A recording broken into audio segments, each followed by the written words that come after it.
Dear Jenny, I remember the first day going to your house. Every minute I waited in the car was the moment I thought to myself, man, why is it taking so long? I remember having the innocence of a naive child and the patience of one with a phone, even though there was never one that was present.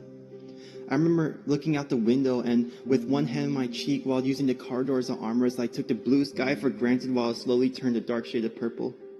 I remember watching the grass turn into dirt, into what I remember to be sand as palm trees lined up the side of the road like children waiting for their snow cones or cars waiting for their In-N-Out orders.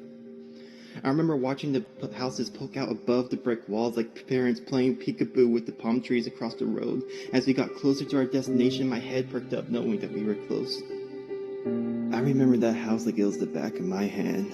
I remember the stairway that would twist up to the second floor that went above the kitchen and your daughter's playroom. I remember how comfortable it was to be inside your home like a cozy blanket mixed with a loved one's hug.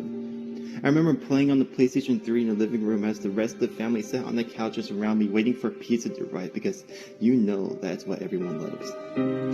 I remember your small backyard and watching it shrink in size as the population number of fish grew in your little pond and plants filled the lonely spaces soon after.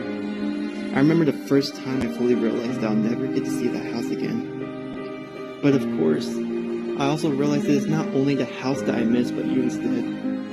In my mind, I connected the house to who you are because it stole all the memories I could have had with you. I remember the warmth you made everyone feel, like a warm hug to our broken hearts despite the fact that your heart was breaking in the process. I remember when you would watch me play video games despite the fact that you pretty much had zero interest in them besides the game Sims. I remember how you loved that game.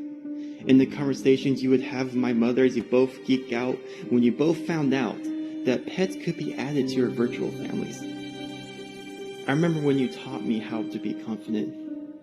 You taught me to be loud in my voice because nothing can be powerful if no one can hear it. I remember how I would cry out to the mountaintops as if they were an audience to my songs I sang when I found out you were gone. But to be honest, I found out that you were gone before anyone else did.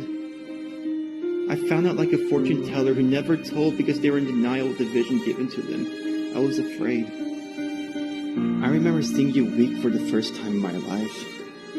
I remember being in denial but too deep in thought to even deny to the point that I eventually didn't feel any emotion at all. Well, of course, I did. It just turned out I was in denial of that as well. Because it turned out that I was so deep within the oceans of my emotions I found myself drowning before I even get the chance to hold my breath. I remember the day the family found out that you were trapped into a war within your own body. Despite being forced against your will, you prepared yourself for the demons you'll encounter, armed yourself with the best armor you could find. Even though it may not have been the best, you fought braver than any living thing on earth. I honestly don't believe that you fought for yourself, but for those who stood beside you.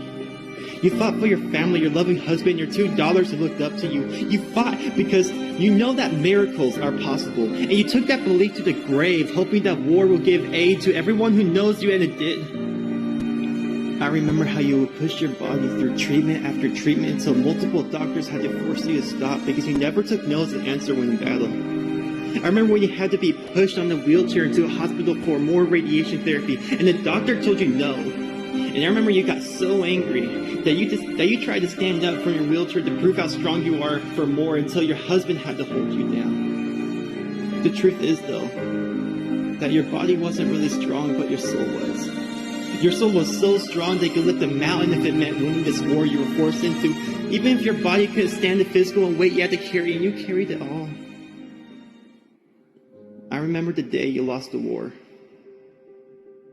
I was pulled out of school and your body was carried away from my grandparents' house as me, my mother, and my grandma sat in a room that now feels empty despite being filled with despair and regret. I remember when they were talking about the memories that they had of you before turning to me and asking, what memories did you have of her?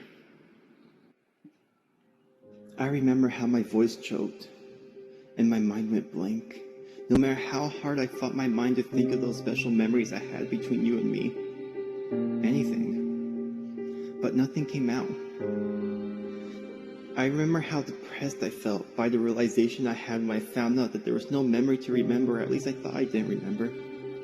The truth is that the memories never had to be a physical one-on-one, but the emotional and mental support you provided to me. the wisdom that you gave me to use to this day, and how different I would be if it weren't for you.